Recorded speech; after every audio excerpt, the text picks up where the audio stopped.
sponsored by Teamsters Local 1932, protecting the future of working families. Teamsters1932.org.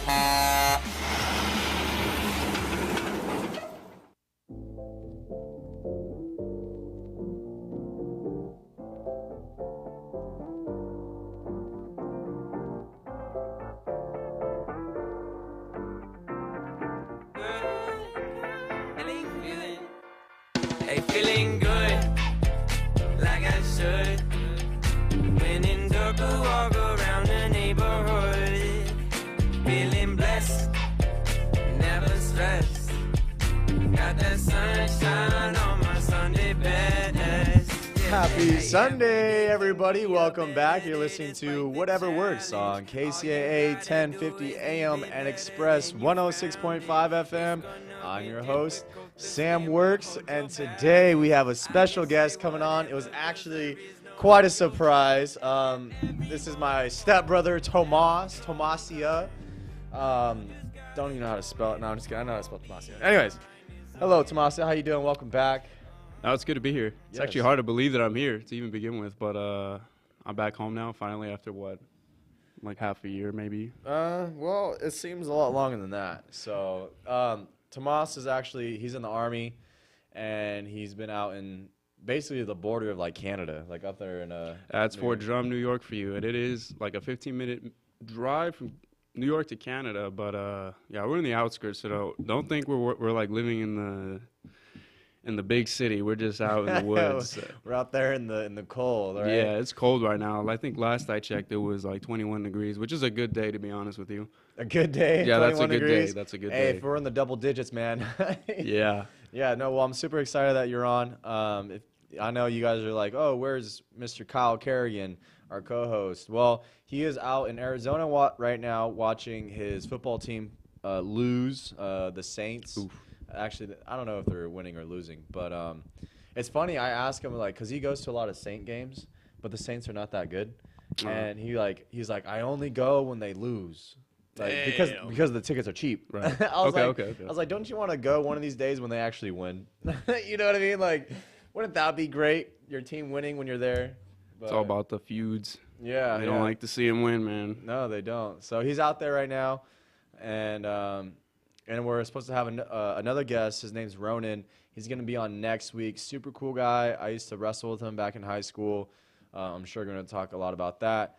But he will be on next week. He was supposed to be on this week, but change of plans. I got my stepbrother here. I think it's better to have that. You came in when? You mean like when I got here? Yeah, when did you get here? I got here 2 days ago. That would be on the 5th. Oh, no, not the 5th. It's the 15th right now. It's the 15th, so I got here on the 13th. Friday the 13th. Late at night. Dude, did you get any tattoos for Friday the 13th? No. Really? I was told that I should, but the prices in Fort Drum are insane. Yeah, pretty bad. Bro, they're supposed to be $13 tattoos. Nope, not in Fort Drum. At least not for the soldiers. But I wouldn't exactly trust the outer reaches of the base just because of stories I've heard. So that's the way I live now. But what is the way you live, being in the Army up there? I mean, work is good. I mean, you guys have said that I've been gone for way longer. And the guy right there, yeah, a lot of that going on in the Army. But from what I can tell, time flies differently in active duty. Of course, you're separated from all of your. Like, I didn't think I was gone for that long, but from what I can tell, it has been quite a long time because I just got back from seeing my 2 little nieces. They were babies. They couldn't even say my name right. They were saying Omas instead of Tomas. Hey, I like Omas. Yeah. Omas is pretty cool. It seems more like tough, but yeah, Omas. they came through that door, and I couldn't even believe my eyes. I was like, I have been gone. Like, really, I've been gone. These little girls are talking in, like, full sentences. They're saying, they still say Omas, and I hope, I pray that will never change like that. It sounds like way that. better. Yeah. I stuck to that. I was like, Omas is my name now, okay? And they were like, okay. But okay, Omas. But I've been gone. So if you are in the active duty, I would say go home as often as you can. From what I can tell, Charlie Company DSSB, I'm talking to you. It has been very difficult to get leave. It's much easier to find gold and diamonds than it is to catch some leave, but that's partly because we have to pick up everyone else's weight. If you're in that brigade, I'm praying for you. I'm over here. I made it, but you guys are still back there. I'm sorry. No, that's crazy. I know, you know, my brother and everyone who are listening right now, my brother's in the Marine Corps. I have a whole family in the military. You know, you're in the Army, Rhiannon's in the Coast Guard, JC's in the Marine Corps, uncle, grandpa in the Navy. No one in the Air Force. Maybe we're not smart enough. No, I'm just kidding. Or the Space Force. That's a new one too, new branch. But anyways, you know, JC had the opportunity to really have his dreams become reality, and that was like to be like MARSOC, you know, like special forces and stuff. But what really made him stop and think was like his family, you know, his wife, his kids. Have time for that. Yeah. No, bro, they'll be out for like a year and a half, 6 months, 8 months at a time, and you know, birthdays and births and all, you miss all that, you know. And so I think he made the right decision. You know, I know a lot of people, like, they have like these crazy dreams that, you know, hopefully one day happen, but sometimes like there's a reason why they should just be dreams.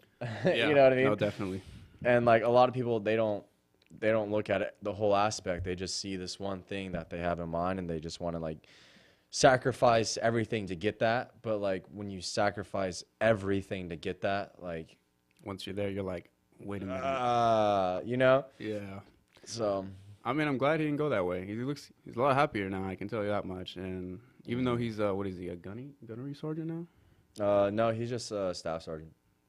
Still, like I'll be respecting my sergeants a lot more than I did before. When I got, like, the very first day I got into the Army, I was like, damn, these guys are dipshits. But until then, big respect for all of them.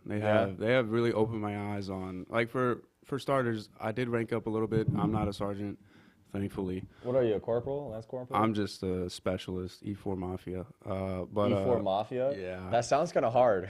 It sounds hard, but it doesn't Just go because that the hard. Mafia is in there. Yeah. E4 Mafia, that's pretty cool. But from what I can tell, being a sergeant, you need good, like, parenting skills. That's something that I didn't figure out until, like, I had to be in charge of soldiers. And I was like, wow, I can't just ask people to do things anymore, especially when they, like, give you people you don't know. Oof, completely different change. But How does that change you, like, in your perspective? I mean, it changes, like, what I'm capable of. At first, I thought I had it all figured out. Like, oh, I can sergeant, too easy. But then, like, once you're on that, when you're in that position, oh, no, maybe not. Really? From what I can tell, if you have kids, it's a lot easier. You have more patience. I struggle with patience. I cannot. Oh, yeah. If I have a problem with a soldier, that's my issue. I try to figure it out right there and then. And the way I do it is Yelling? Just, no, I don't. I hate yelling, but it's like You hate yelling? I've only yelled once, but it was for a good reason. I didn't get in trouble for it, so luckily we're good. But I'm not gonna get into the details of that. But yeah, being patient is hard. Like, as a parent, you got to be patient, and I can't do that. I'm not. You know, so, like, I've never been in the military, right? But what I can say is, like, I dated an older woman, you know. Okay. She had a kid, 13-year-old son at the time. And, I had a moment when, like, I had to sit the family down, meaning, like, me, his mom, and him, and, like, really talk to the son, be like, look, if we really want all this to work out, like, expectations, you know, like, what do you expect from all of us? What do you want to see from all of us? You know, like, how do you want us to, like, care for each other, communicate with each other? Like, what do you not want us to do, you know? And so, like, I had to be, like, a parent for the first time. Oh, shoot. And, you know, I think I did pretty well. Really? I think so, because at the end of the day, we all hugged and, you know, we had dinner together and watched movies together. Like, it was really good. Because prior to that, something happened, and he was very, very upset. Like, upset at you, or? Me and his mom and Okay. whatever. So I was like, okay, we all need to sit down. We need to talk. Right.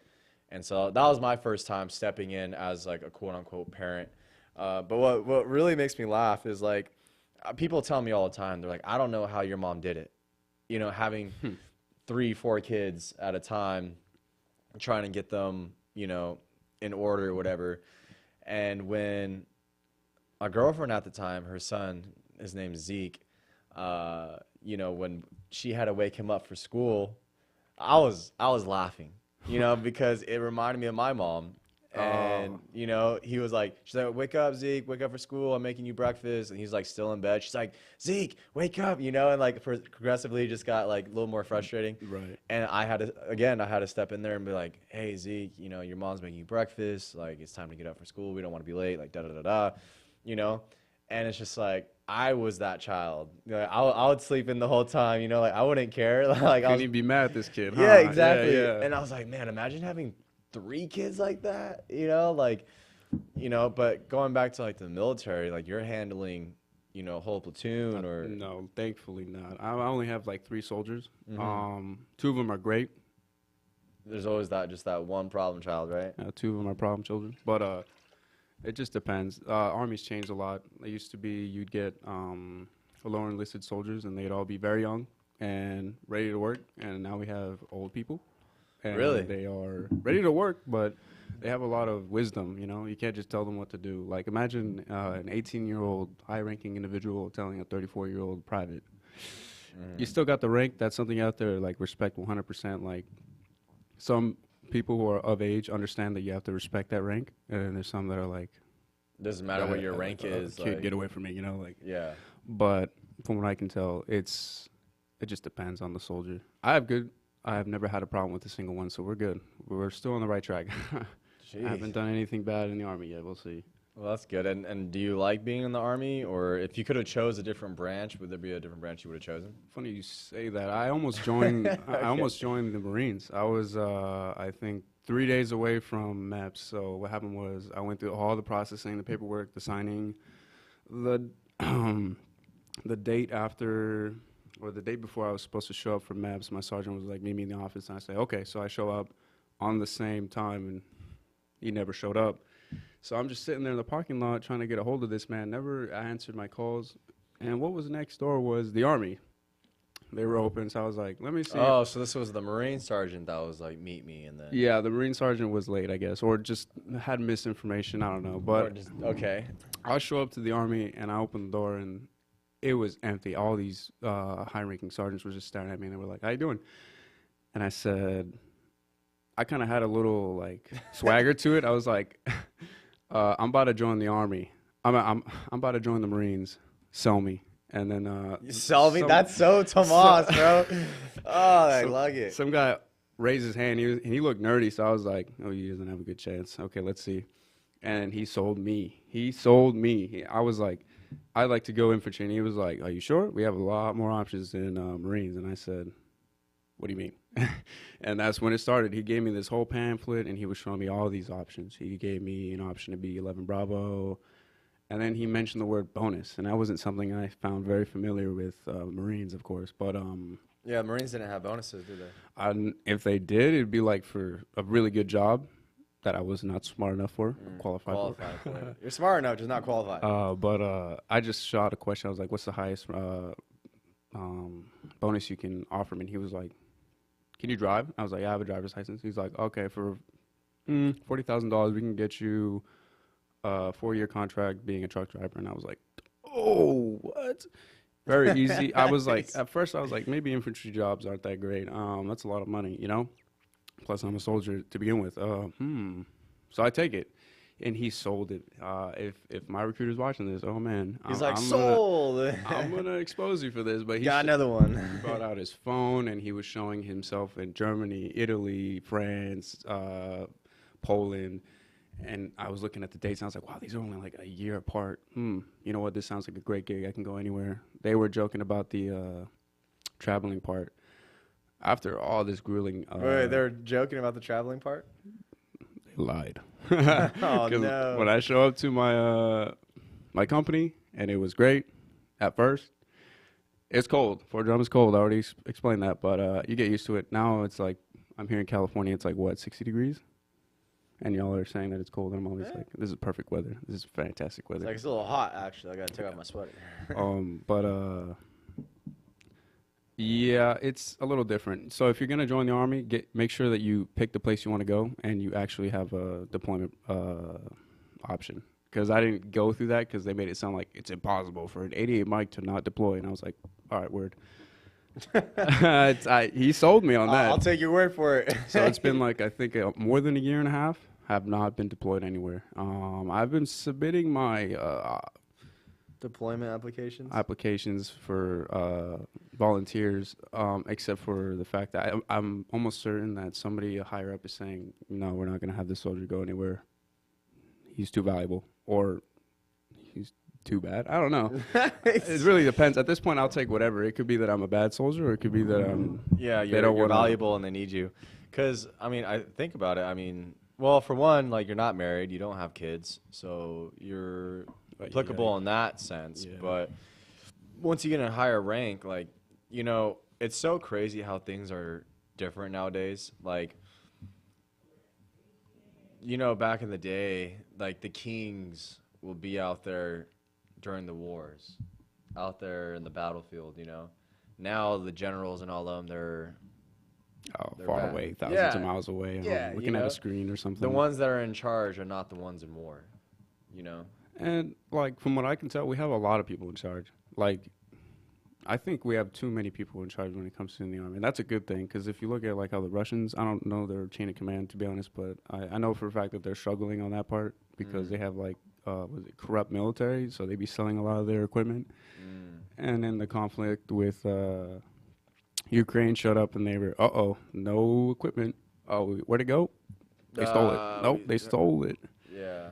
So I mean, I think when it comes to like having a lot of, you know, people in command or chain in command, someone told me the other day, like, you don't want too many cooks in the kitchen, right. you know? Yeah. Because then it's kind of like playing telephone. Like, all right, you want your boys to be there at like 0600, and then it's actually like 0800, and then there's a lot of like, you know, just waiting around. You know, kind of like one of the stories you told me today, right? It was like, oh, they said like 5 a.m. or maybe that was Ingrid who said that. Oh no, yeah, I remember I told her this is called an SSA run, and we show up at like 3, stage our trucks, morning? start driving. We show up at the SSA facility at like 5:45, maybe 30, and we wait there for like 4 hours, and it's just Oh my gosh. waiting and waiting and waiting, and for the most part, it's not too bad.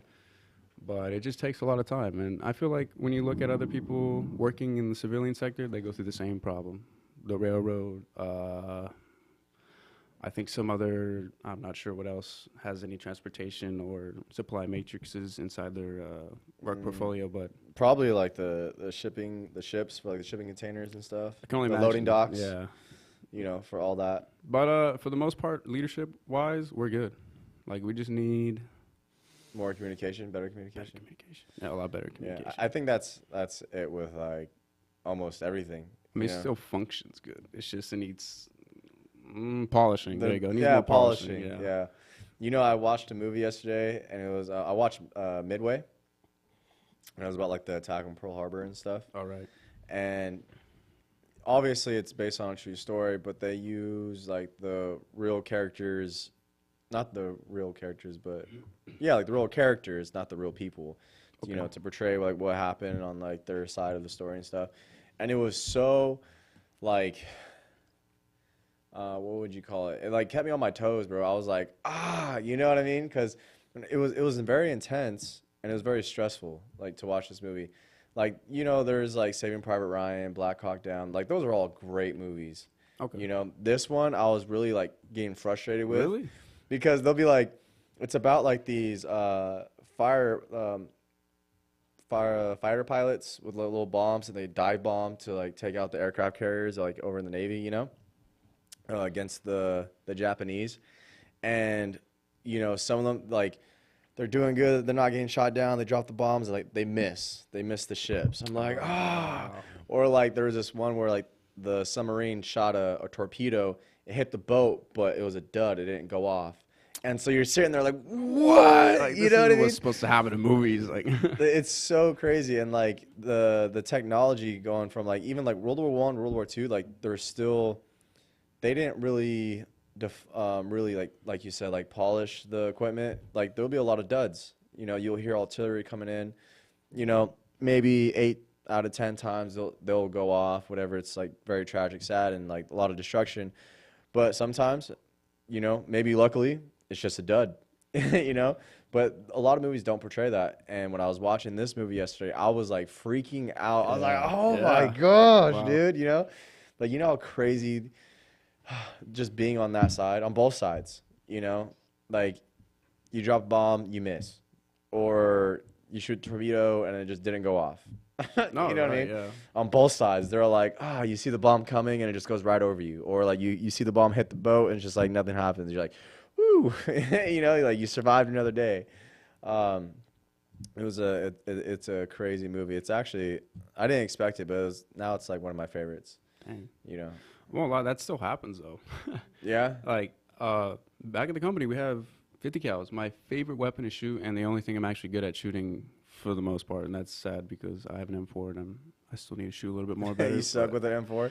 I don't suck. Like I could be a lot better. Like Okay. compared to the 50 cal, man, I'm perfect at that weapon. But we have some difficult weapons up there. Like I remember I had a shoot and I was getting aneurysms by how mad it was making me. Like it wouldn't work, and we found out that it was a broken weapon to begin with. And there's a lot of those. I feel like if we ever went out, we'd probably like polish those weapons a lot better. Like I'd be mad if they were just like, all right, pick up your weapons and let's go. And it's like, You're like, my gun Wait sucks. a minute. Yeah. It's like, bro, I struggle every day at the range, bro. And they're just like, oil it up. Like, no. No, that's not how it works. And you know, they think that weapons are like flawless when Yeah, the rea- public will tell you that. Yeah. Yeah, in reality, it's not. I mean, when I went shooting for my birthday, my brother, he had a Glock, and it kept jamming. The Glock. Yeah. Oh my gosh. And that's what Glock's known for. They're known for like not jamming, to be very Reliable. you know. And with JC's, like he always had to like rechamber it, recock it, and all that. And so like the reality is like it's just crazy, you know. But in the Army, that's bad to see. Yeah. For the most part, we're pretty good with weapons that aren't being used a lot, like the grenade launchers. We never use them, so they're not really that broken. But the 50 cals have a lot of mileage. I think they were still used since Iraq. That's what the armory person was telling us, that these weapons have been in here since Iraq. And I was like, dang. If they're not broken, then why fix them? Right. You know. I mean, really, I don't know if you guys know this, but the military has a military budget every year. And I'm not trying to spill no secrets. Maybe it's not a secret. I don't know. But it's like use it or lose it type stuff. And my buddy, who is also in the Marine Corps, they were like, hey, we have all this, ammo that we have to dump. Because, like, they get X amount of supplies, but they can't have a surplus of supplies. They can't go overboard. Really? So they have to dump whatever they didn't use. Interesting. So there'll be times where they're up in the helicopter and they're shooting 50 cals just into the ocean. Just for fun. Just Yeah. for fun. All right. Because they have to get rid of they don't want us to do what the Russians are doing and selling our stuff, Yeah. or like doing anything like along those lines. So, or having old equipment, quote unquote, but some of our equipments, they get jammed all the time. And so, yeah, he was showing me videos like, yeah, dude, we had to use all these bullets. Like, so we just went to the ocean and started shooting, dumping it, which honestly, as an experience, that's really cool. But Right. they do that even with like paint and just like metal material. Like they just dump it all in the ocean, and then they spend the money to buy new stuff. And if they don't use it, they have to dump it. Huh. I mean, I guess I can understand it. Like, don't let your enemies have it or whatever. Russians have that issue already with Ukraine, but that's not my problem. Yeah. What is your problem, Tomas? Tomas. I'm a live life guy. I don't really have a problem with anything. Like when the army says war with Russia, it's like we're fine. Yeah. Like I can't really say. Like I'm not worrisome. If you trust your team, you're fine. But as an army, I think we're great as long as our Air Force is still up. We're gonna win everything. Like Hey, Air Force. yeah, Air Force is nuts. I can only imagine like some nerdy guy with glasses and like no body physique, just saying, "Oh yeah, I run drones and I have like 150 kills." I'm like, what? And See, isn't that crazy? Okay, let's talk about this for a second. We only got like 5 more minutes until we get going like on our 5-minute break. But there is a difference between, and I'm not saying me, but I've watched a lot of interviews and stuff, and someone who is inside of some type of like shelter or bunker, whatever, flying a drone, killing people from a far distance, is different than looking someone in the eye, killing them, and watching them. desensitized. Yeah, Yeah. You're not really doing it, so it's much easier, I guess. Yeah, isn't that Way easier. Like Is it- it's like playing a video game, I guess. exactly? Yeah. It's so crazy to me. You know what I mean? And so it's like Shane Gillis. You know Shane Gillis, the comedian? No. Oh, dude. Oh wait, yeah, he was yeah. the one that was like comparing the terrorists to the Americans. Yeah, Like, bro, I it's- can relate more to the terrorists than the Americans because they sound like desensitized robots. Yeah, they're just like, flying a helicopter and just murdering 50 people and Just clear, and then the, yeah. he's depicting the terrorists running around, jumping around like, Oh, yeah. yeah. His feet's moving while he's shooting. Right. Yeah. And I also was watching this other interview, and the guy was talking about, he's like, the one thing that the Taliban's do really well is not poking their head up. They'll just, you just see an blind AK. fire. Yeah. Blind fire. And he was like, and you think that you're not going to get hit by one of those? Like, imagine, 100 Taliban, doing a blind fire, just bullets spraying everywhere towards you. You don't think one of those bullets are going to hit you? You know what I mean? He was like, they don't even poke their heads up. Like, they're like, Maybe they're a little crazy, but that tactic kind of works. Maybe they train like that. They're like, you beast, do it again, and they just yeah, do it. blind fire. That's Just how the like, ranges no, are. yeah. They're like, give them a blindfold. Like, you must fight with your ears. Shoot without Like, seeing. That's crazy. they take away one of your senses so you can enhance your others. Just like you can hear a soldier like a mile away. America is secretly fighting super soldiers. We Yeah, don't even know it. exactly. Yeah. It's not about the armor, Because like I also think about it, having too much stuff on you, like too much armor and all that It's stuff. horrible. Talk about lack of mobility. When I was in martial arts, they had when you sparred, it was a headgear, gloves, and like foot pads. Okay. If you wanted, you can have little shin pads, and then they also had a full body one, stomach, thighs, like all that. But then you can't move that well. You don't have the mobility. Like, it weighs you down. It's heavy, and even in like civilization, like there's a reason why a lot of like, especially like the Romans and stuff, like they had big shields and stuff, but they weren't covered head to toe in armor. Right. Like the Germans, I remember at a point they were wearing shining armor, like from head to toe. Yeah. Right. Yeah. But I don't like the armor I wear. The armor I wear in the army. It's a little. Really? It's a little cumbersome. Yeah. Like it makes everything uncomfortable, and from what I can tell, it stops shrapnel, but doesn't do very well with explosions. Like if it happens right next to you, it's like. You're gonna feel it. Well, yeah. You're gonna Even your feel it. helmet can't stop bullets if it's being shot close enough to you. If it's from a distance, you're fine. Close enough? No. Yeah, I mean there was stories and tales of like, men like soldiers experiencing like getting shot in the helmet, and it was like a entry hole and there was an exit hole directly behind them, like out the back of the helmet, but it's like the curvature of the helmet kind of like deflected the bullet, And there's Wow. like countless of stories of men being like, "Whoa," Like I should be dead right now. Yeah, Like, like, what? what? Like, how did that yeah. happen? And even in Saving Private Ryan, they show that. Like, they show a scene where they're going up D-Day. This guy's sticking his head out, Oh, yeah. and He like the takes the his helmet head gets off. shot off. Yeah, he looks at it. He's like, "Whoa!" And then it's like, "Oh!" Like, that's another thing, Like gets you mad. Like I could just kept it on. Like come on. Like, oh, you just had to stop yourself for 1 second. Helmet's good. I think we should keep helmets. I'd like to have like a face covering though. That'd be pretty cool. Really? Yeah. Like You're all breathing, it gets all foggy. Yeah. Maybe that might be a problem. I'm gonna Yeah. put some breathing apparatuses or something. But face protection is good, especially when there's like dirt and stuff being pushed up.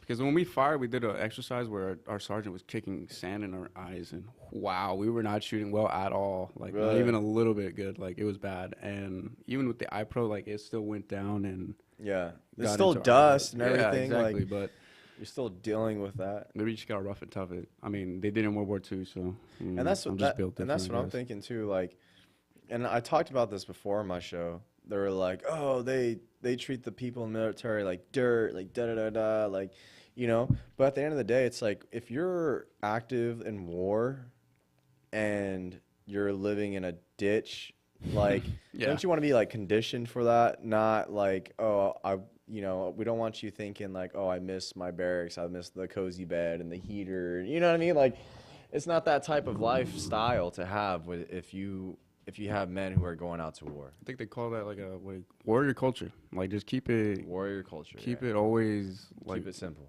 not even that, but like they're always in the dirt. That's why I like the Marines compared to the Army in terms of like training. Like y'all are there, but It may yeah, suck, y'all are there. like from an outside and inside perspective, but there's a reason why they're doing that. No, yeah, definitely. Like I have had soldiers in the Army out in the field act like babies, like just true babies. Like they couldn't handle the cold, and it gets cold. But I'm like, maybe you should take off some of your clothes. You don't sweat so much, and they just don't understand that. They just start piling on more clothes Really? until a sergeant comes in and just says, "What are you doing? Take off all your clothes. You've been trained for this." And then normally there's a different culture in the Army and in the Marines, but we have a lot more like in the Army we can't exactly like I don't know how to say this. We don't really have like the same Mentality? not mentality, but method of getting things done. Like I know Marines have it like they get a team and then there's a higher enlisted and lower enlisted and they get the lower enlisted to do whatever they want, or maybe it's not the same. I don't know. From what I can tell in the Army, it's everybody works as one, and then we all suck it up and do it. It could be different in the infantry. I'm a pogue for the infantry. I'm a pogue.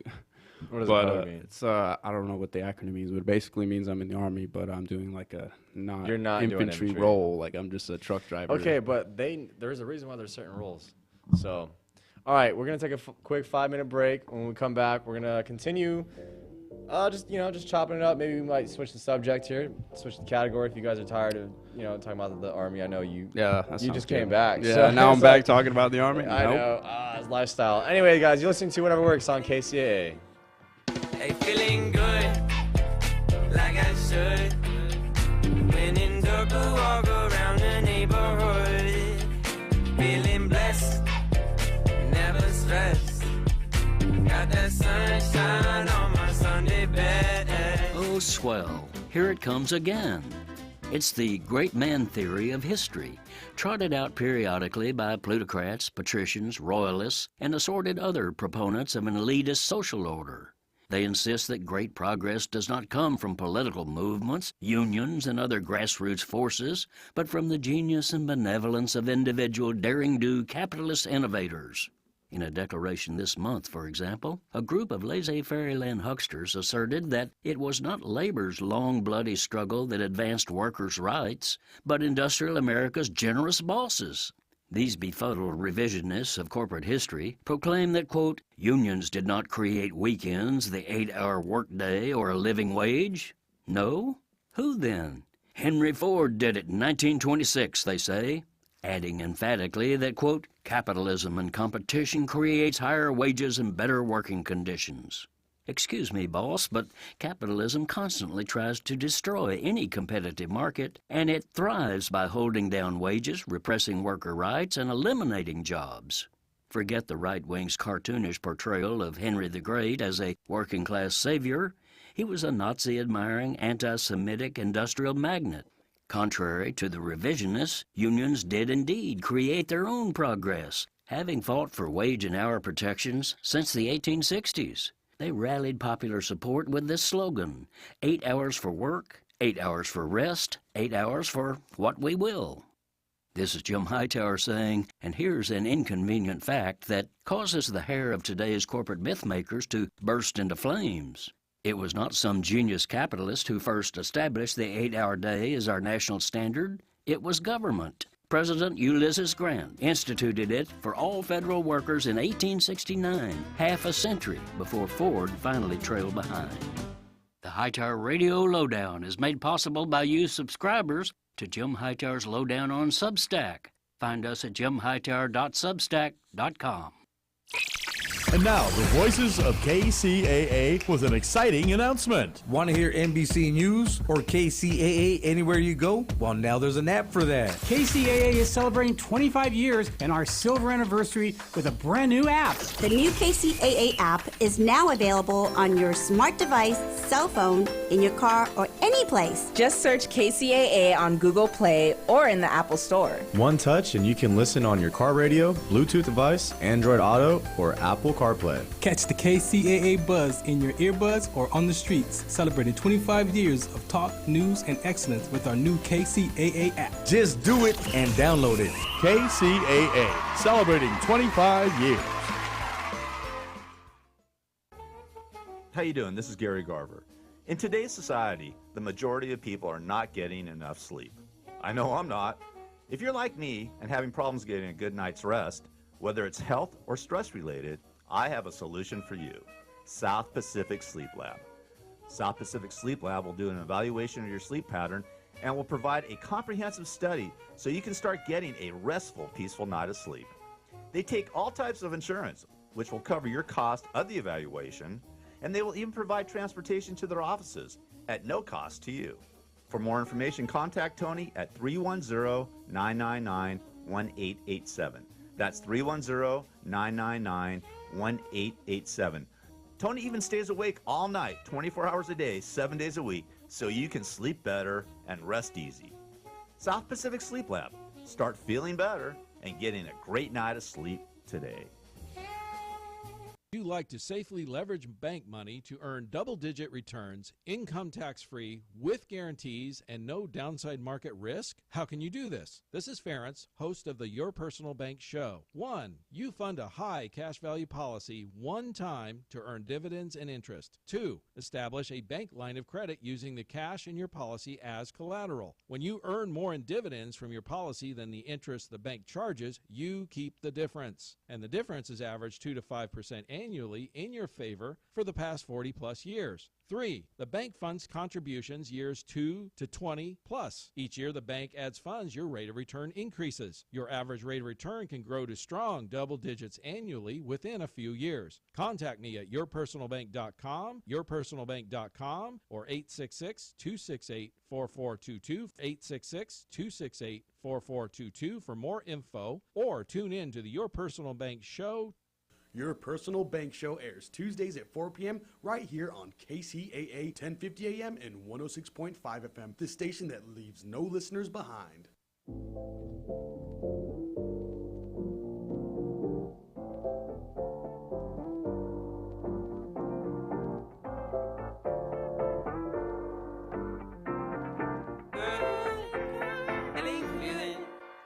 Hey, feeling good, like I should. When in dark, walk around the neighborhood. Feeling blessed, never stressed. Got that sunshine on my Sunday best. Welcome back, everybody. Happy Sunday. You're listening to Whatever Works on KCAA 1050 AM and Express 106.5 FM. I'm your host, Sam Works, and tonight I have my stepbrother on, Mr. Omas Cueva. I think I like Omas too better. I think. More manly, I don't know. Yeah, there's a little more. Omas. Yeah, it sounds really cool. Anyways, my stepbrother's here. Our co-host is watching the Saints football game over in Arizona. So it's just him and I tonight. Well, and Joe as well as the board op here. If you guys are just tuning in, we're kind of talking about what you just got away from. We're talking about the Army, the military, things like that. Hopefully we'll change subjects. Yeah, we're gonna change it real quick here. But if you guys want to go back and listen to the first half of the show, you always can, or any previous shows from the last 4 years. Just look up KCAA Whatever Works on Spotify, Apple Music, YouTube, our website, kcaradio.com. It has our archive there. You can just click on one of those. We have guests every Sunday. Next week, we're going to have Ronan, who is a music producer, coming on the show to play you guys some pretty good music. But for tonight, for the rest of the show, since it's only only 20 minutes. Okay. So it's going to go by kind of fast.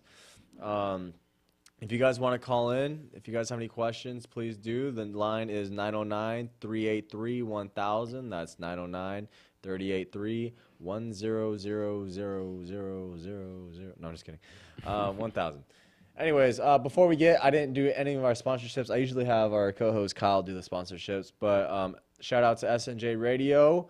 No negative news, no politics, just feel good music. And shout out to West Coast Solar Cleaning. If you guys need your guys' solar clean, which you do, keep them clean, save money, save energy. West Coast Solar Cleaning. You can give them a call at 909-769-6220. That's 909-769-6220. I think they're doing like a holiday discount or holiday pricing. So make sure you guys get your solar panels cleaned. I clean my mom's, at least twice a year, or you should, depending on your location and stuff. So those are our sponsorships for this week. So Tomas, getting off the subject of like the Army and the military and stuff, like I know you have some hobbies and things that you like to do. Have you been able to do any of them since you've been on, or? Ooh, dang. Well, what are you going to do well, you're only here for like what, 2 or 3 weeks? 3 weeks, yeah. What are you going to do? Snowboard, right? Everything. I need to get. You're going to do everything? Yeah. So no plans specifically, but I'm just going with the flow. Right now, I'm going snowboarding apparently tomorrow. Oh, tomorrow you're going snowboarding? Mm-hmm. Oh, no. Day after tomorrow. So tomorrow I'm going to go see some family, which is going to happen a lot. I'm going to see family like every day at this point. It'll be a couple of days where I have it on my own. But that's needed. Needed. Yeah. You know how long it's been since I've seen the beach? I haven't seen a beach I haven't been in the ocean. You trying to go to the beach in December, bro? I know. Horrible. Well, hey, lucky for you in California. Hey, it's always sunny in California. So the beach might be pretty cool. Might be nice. I just need the smells. Like in Fort Drum, we have a beach in Fort Drum, but it's just a very big giant lake. Yeah, it's a huge lake. It's a huge lake. You walk up to it and you're like, oh, it might be like an ocean. Could be. But then you like look at it on a map and you're like, this is a big lake. I've been deceived. But what beach did you want to go to? At this point, anywhere except Long Beach. I don't really care for Long Beach. Sorry, guys. But I'll probably go Santa Monica. Isn't Santa Monica and Long Beach like right next to each other? Yep. I know Santa Monica is right next to Venice. Is it? Yeah. No, I don't know. I just want to go there. I want to see like all the lights and stuff at night, and maybe I won't get in the water at night, obviously, but during the day it's probably gonna be cold too. Whatever, we'll talk it out. It'll be good. It'll be good. We'll talk it out. We'll talk it out. Yeah. The last time I'm such a baby when it comes to the ocean. I don't like the ocean. I try not to mess with Mother Nature. That's why my mom, like today, when we were talking about snowboarding, she's like, Sam, you better not go. Da, da, da, da. I was like, if I had the choice, I'm choosing not to. Like, okay. I just don't mess with Mother Nature, bro. Like, Mother Nature laughs last, all right? True. So, like, but the only time was the most recent 4th of July. I was at the beach with my lady, and she's like going out there. I'm like, I don't go past my belly button, bro. Like my waist, that's it. I don't go anything. Like once my feet like get off the sand, like I freak out. Oh no. The currents, you don't know what's underneath your feet. You can be like, I don't mess with any of that stuff.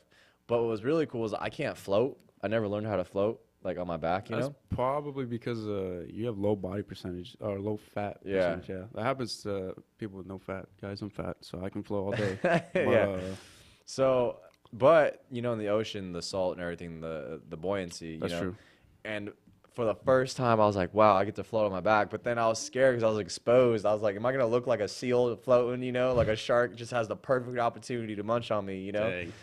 And it's weird because, like, there's, like, many fears that I have that I don't even know that I have, The ocean is one of them.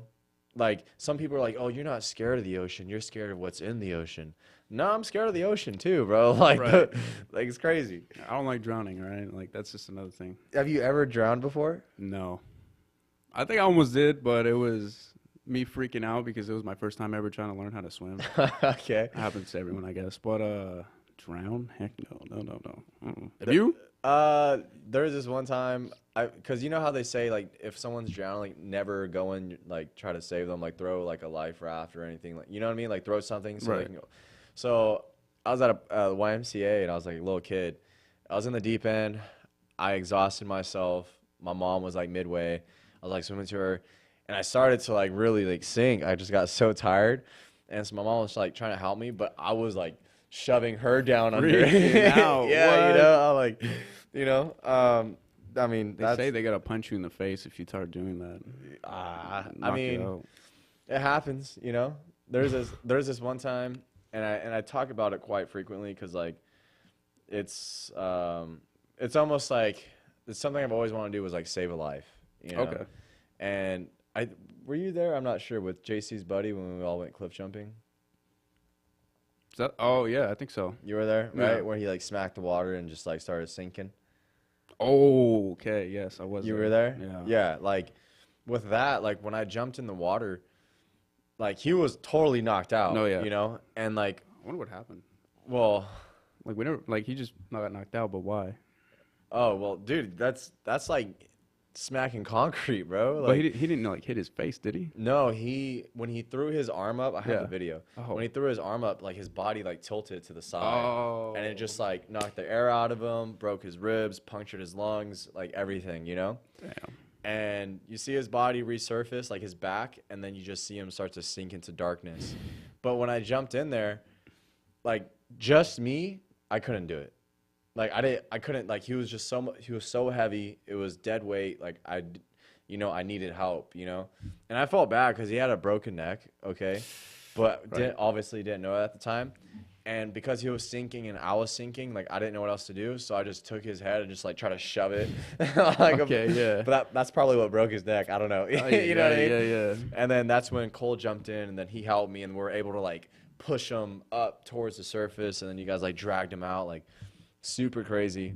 But I really don't know how I, you know, like, if I was out in the ocean or someone, you know, like, if I'm trying to, like, have someone swim them back, you know, like, I don't think I'd be able to do that. I don't know how to. I can barely swim myself. You know, like, I'm a swimmer, like, I can swim, but I'm not like an avid swimmer, you know. Like, I can't take weight and pick it up into the water. Like, Yeah. No, that's you not know. happening. So that I don't. You know, I just don't mess. And, like, cliff jumping too. Like, have you been cliff jumping? I forgot. There's, like, dots. There's, like, a red dot and there's a black dot. Is the black dot at the very top? I think it's red dot. Red dot's the top. I remember I jumped really high, and now I'm thinking about it. It's like, damn, I could have really died over there. Yeah, like, bro, I that's mean, crazy. we took it as if it was just a game, but I'm like, oh my goodness. You know, I never cliff jumped there other than when I had to jump in to go save him. Like, because, like, for one, bro, I don't know if it was that time, but there was a time in the shadows, in the shade, there was snow. Like, that water was so cold, bro, so cold. You know, crazy for that. Yeah, and when I go to Havasu, like, there's a trick. Like, if I'm scared to do it, you know, because, like, what if, like, you jump in and, like, something stabs the bottom of your foot? You know what I mean? Like, Exactly. I'm just like, I don't like that stuff. Sounds terrible. But you throw your sandals first. Okay. So now you have to go get them. Like, that's what you gotta do, you know? Like, that's what I started doing. But I don't really do anything like that. I'm not an adrenaline junkie, as they say, you know? No, So, yeah. But you have that. I feel like maybe you don't go out of the way, but you do it anyways, like, if other people are doing it. You know what I mean? Peer pressure. Nah, it's not it's more like just tag along. Yeah. Like, you're just down for it, you know? Right. Like, snowboarding, all right, let's go. Like, me, I'm like, Oh, yeah, that's true. nah, I'm good. Like, you know, like, tree wells. You heard about tree wells and stuff? Like, Nah. bro, people, like, it would, like, you're snowboarding by trees, and you can literally fall in, like, deep next to a tree that's, like, they call it a well because you're just, like, falling through, like, as if it's a well. And then, like, people don't find you. You know what I mean? Like, you heck get lost. no. Oh, you know what I mean? Yeah. And it's, like, hard to get back because now you're upside down, discombobulated, like, whatever the case may be. I was like, there's so many, like, you know, but then I guess that's, like, living in fear, you know? Like, It's the adrenaline. I love guess. that. I love that. Yeah, you love the adrenaline? I can take it and leave it at this point. If you're trying to make me go and snowboard in those conditions, heck no, absolutely not. Really? That's interesting. What about skydiving? I feel like that's easy. You feel like that's like easy? I'm not gonna pack my own bag, of course. Like I'm gonna have a certified individual do that. Right. But I found out that you can't like you can't skydive on your own. You need to be like baby strapped to somebody. Right. I think Yeah. that's The first horrible. couple times. That's why I think the most extreme one is bungee jumping, bro. Bungee jumping, you're not strapped with anybody, and I seen videos where like it was too much slack. You know what I mean? And like, luckily they're over like a river or a creek, but they're just like dunking in the water. Yeah, bro. Jeez. Yeah. So I don't know. And the thing with skydiving, I heard for one, it's the plane ride up that's the most like dangerous, scariest. Oh. You know, anxiety. You know, all that stuff. Like you say on the ground, I'm gonna do it, and you get up there, and You're like, oh, I can't do it. We've been flying for some time now, you know, like the turbulence and everything. I'm about to jump out, but like also like you're so high up in the sky when you actually jump off, like the falling feeling is not really there. Like maybe initially because it's like expected, you know, you're expecting to feel that, but it goes away in almost in an instant because like you're so high up in the sky, like the ground doesn't come towards you. You know? No. That's the falling feeling. But when you bungee jump, you're that ground, it's coming. You know what I mean? there. Like you see it. You're like, see it ah! immediately, yeah. You know, like that's not me. Plus, you see those videos where there's like bungee jumping incidents. Yeah. Oh, I forgot to tie her up. And then Right, it's like, right. Oh, too Oh, late. yeah. At that point, I'm gonna like look at everything. I'm gonna grab the thing, make sure it works. Yeah. Even then, I'll be like, "Are you certified? Are you certified? Let me see it." He's like, "Just jump." I'm like, no, I need to see your Let me certification." hang first, real quick. You know, what is something that you wouldn't do? Damn. Dang. What would I do? Really seems like you're almost like unstoppable here. you No. know? Hold on. There's something I won't do. I got to think about it. Is it like What would you not do? a lot of things, bro? Okay. Well, I mean, like, I wouldn't go on a submarine. what? Bro, submarines? Are you kidding me? Like even the one. You got a good point. I hate going deep water. That's horrible. Yes, deep water. Skydiving is not my thing. And then like also like I have lack of blood flow from the waist down. Okay, and Timmy was like one time he went skydiving, the harness along his pelvis, it wasn't supported on correctly, whatever, and like his legs started to go asleep. And it's like that's probably one of the worst annoying feelings ever. You know, and I can't be like up in that parachute and like my right leg falls asleep. You know what I mean? Like I can't. Horrible. Like that's like such a minor thing, but like I'm not the person who's extreme. At least not anymore. If I have stories of me doing some stupid stuff. Okay. You know, I mean, minor thing for one, riding bikes without brakes. That's pretty What? dumb. But you know, there's stories that I know our parents are listening. Both of our parents. Pulling their heads out. Bro, pulling their hair out I ain't now. saying nothing. I plead the fifth on the radio. But you know, just the older I get, it's not like, oh, I value my life more. But for one, with all my blood clots and everything like that, like I told myself I have to live a fragile life. Like if I get in a car wreck, that's gonna mess me up. If I get hurt, spraining my foot, breaking a leg, like any of that can really mess me up. Right. So it's like, all right, we're just gonna keep it cool, try to make some money, you know, help support the people that support me. You know what I mean? So I mean, even if you didn't have all this stuff, would you still not do it? probably, Yeah. you know, it will take, because all the things that I've done in the past I wouldn't say peer pressure, but it was because of the people Seeing I your was buddies with. do it. Yeah, I was with my boys, you know, and it's like one time we went, you know, another one is like extreme like rock climbing. Oh, there you go. I won't do that. That's You won't do insane. that? That's Okay. ridiculous. No, that's crazy. That's ridiculous. You People know- that do that are insane. No, they are. Oh my gosh. And then like, I know I saw Timmy's and Ingrid's reaction, but where Noelle and Rhiannon like that. Oh, rocked the that photo, thing. yeah. Yeah, dude, I would not, bro. It I was need like, to see a 360 of that rock. 'cause right? I don't know how they got What up if it was there. just like what if it was just like the angle is actually like small? Yeah, like they're It's like- making it seem like it was the hardest thing we ever did. It's like, Yeah, it's really, you turn the corner, it's like, bro, there's stairs. There's a rail and everything. We believe you, but really, like, now we know the truth. It's like, The jig is up, guys. You're yeah, not that yeah, great. that'd be funny. So, well, I mean, like, knowing our limits, you know what I mean? I think that's like the biggest thing, because a lot of people, they go past their limits and they get comfortable going past their limits, and that can cause, you know, injuries and, far beyond that. So, but I mean, snowboarding sounds pretty fun. We only got a minute left. Wow, that went by fast. Yeah. What do you want to say for the last 30 seconds? Merry Christmas. Merry Christmas, everyone. Really. Yeah. It's good to be back home. I hope you guys are back home with your family, but have a great Christmas, everyone. There you go. All right, you guys. Thank you guys for listening. You're listening to Whatever Works on KCAA, 1050 AM, Express 106.5 FM. I'm your host, Sam Works. Tomas Cueva. Omas Cueva, my bad. Now it's official over the radio. It's Omas. All right, you guys. Happy Sunday. Stay blessed. I'll see you guys next week. Hey, feeling good, like I should. When in Durga, walk around the neighborhood. Feeling blessed, never stressed. Got that sunshine on my Sunday best. We supply the words. You paint the picture. KCAA. This segment brought to you